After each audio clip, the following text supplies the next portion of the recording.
The beast was meant to terrify the class. Then it locked eyes with her and backed down. Dr. Helena Voss had seen fear in 1,000 different forms during her years teaching xenobiology at the Titan Research Institute. She'd watched cadets faint at their first glimpse of Rigelian parasites, seen seasoned officers recoil from the chittering mandibles of Proxima hunters. Fear, she believed, was humanity's greatest teacher when it came to understanding the hostile universe beyond Earth's protective embrace. Today's lesson would be no different, or so she thought. The containment field hummed quietly in the center of the lecture hall as 23 advanced xenobiology students settled into their seats. Behind the shimmering energy barrier, something massive shifted in the shadows. Dr. Voss activated her neural interface, calling up holographic displays of anatomical charts and behavioral analysis data. Class, today we'll be observing a live specimen of Umbra draconis, what the frontier colonies call a shadow drake. Her voice carried the authority of someone who had spent decades studying humanity's most dangerous enemies. These creatures have wiped out entire settlements on the rim worlds. They're perfect apex predators, enhanced intelligence, adaptive camouflage, and most notably, an empathic projection ability that can paralyze prey with overwhelming terror. She gestured toward the containment field. The specimen was captured on Kepler 442b after it single-handedly destroyed the mining outpost there. 14 people died before the colonial marines managed to subdue it with neural disruptors. Lisa Chen sat in the third row, her augmented eyes already analyzing the creature's heat signature through the containment field. As a third-generation spacer born on the research station orbiting Jupiter, she had grown up surrounded by xenological specimens. Her enhanced genetics, a standard modification for those living in deep space, gave her heightened pattern recognition and emotional stability. She was exactly the type of student the Institute hoped would become humanity's next generation of xenobiologists. Dr. Voss touched her control pad. I'm going to lower the containment field's opacity so you can observe the creature's natural behavior. Remember, the barrier is still active. You're perfectly safe. The energy field shimmered and became transparent. What emerged from the shadows defied every expectation Lisa had formed from the data charts. The shadow drake stood nearly 3 meters tall, its obsidian hide seeming to absorb light rather than reflect it. 6 limbs moved with liquid grace, each ending in appendages that shifted between claws, tentacles, and something resembling hands. Its elongated skull housed clusters of sensory organs that glowed with bioluminescent patterns, creating an alien constellation against its dark features. But it was the eyes that caught Lisa's attention, not the primary visual organs, but a secondary set that seemed to look beyond the physical realm into something deeper. Around her, Lisa heard the expected sounds.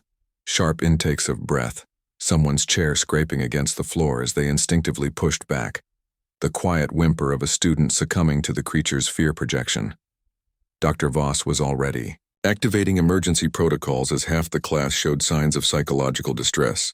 As you can see, the professor continued, her own voice slightly strained, the creature's empathic field is affecting your limbic systems. This is exactly how it incapacitates prey in the wild. The terror response is so overwhelming that... She stopped mid-sentence. The shadow drake had gone completely still, its attention focused entirely on one student. Lisa found herself staring directly into those secondary eyes, and something impossible happened. Instead of overwhelming fear, she felt recognition. The creature's bioluminescent patterns shifted, cycling through colors Lisa somehow understood, were not displays of aggression but of curiosity. Its massive form, which had been coiled for potential attack, relaxed. The 6 limbs folded in what could only be described as a submissive posture. "What the hell?" Dr. Voss whispered, her fingers frozen above the emergency containment controls.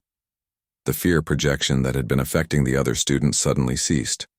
The shadow drake tilted its head, studying Lisa with an intelligence that made her neural implants tingle with recognition patterns she couldn't identify.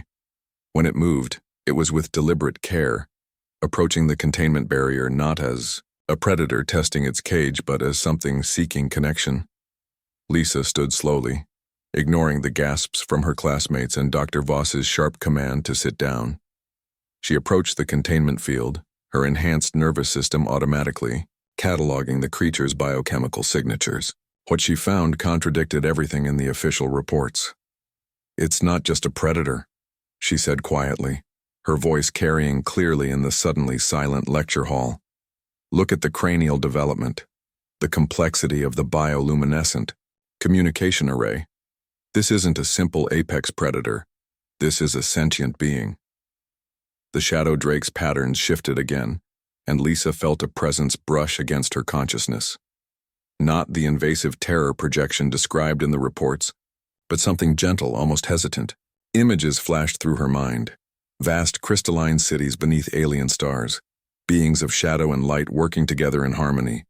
The creature's own memories of the mining outpost, but from a perspective that painted a very different picture than the official reports.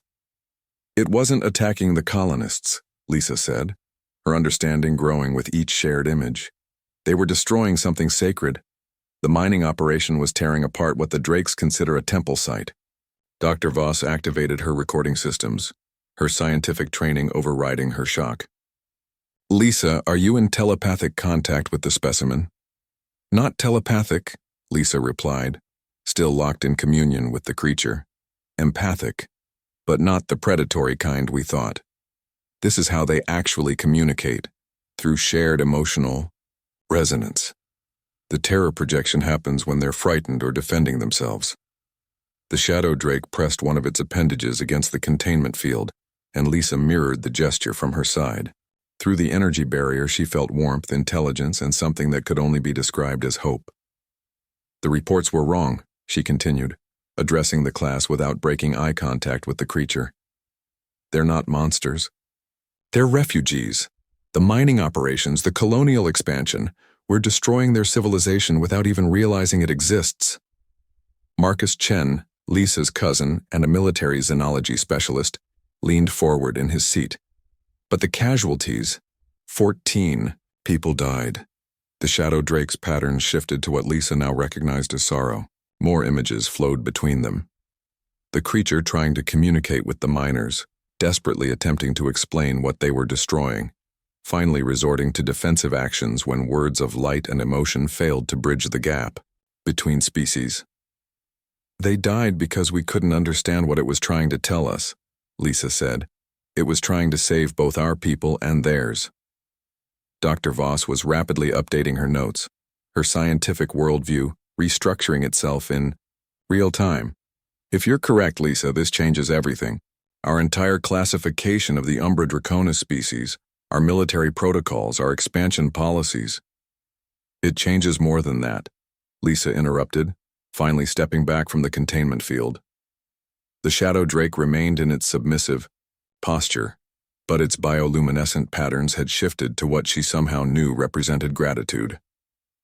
"It means we have the chance to make first contact properly, to build a bridge between our species instead of a wall." She turned to address the class, her enhanced genetics allowing her to process the political and scientific implications with startling clarity.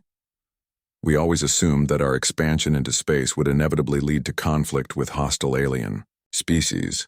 But what if the hostility exists because we never learned to listen?" The shadow drake's patterns pulsed once more, a gentle farewell before it retreated into the shadows of its containment area. But something fundamental had changed in that sterile lecture hall. Lisa had looked into the face of humanity's supposed enemy and found not a monster, but a mirror reflecting their own fear and misunderstanding. Dr. Voss deactivated her displays and looked at her students, really looked at them, for the first time in years. "Class dismissed," she said quietly. "But Lisa, please remain. We have a great deal to discuss." As the other students filed out, some still shaken by their encounter, Lisa remained by the containment field. The shadow drake watched her go with eyes that now held recognition, understanding, and perhaps most importantly, hope for a future where two very different species might find common ground among the stars. The beast that was meant to terrify had instead opened a door to possibilities none of them had imagined.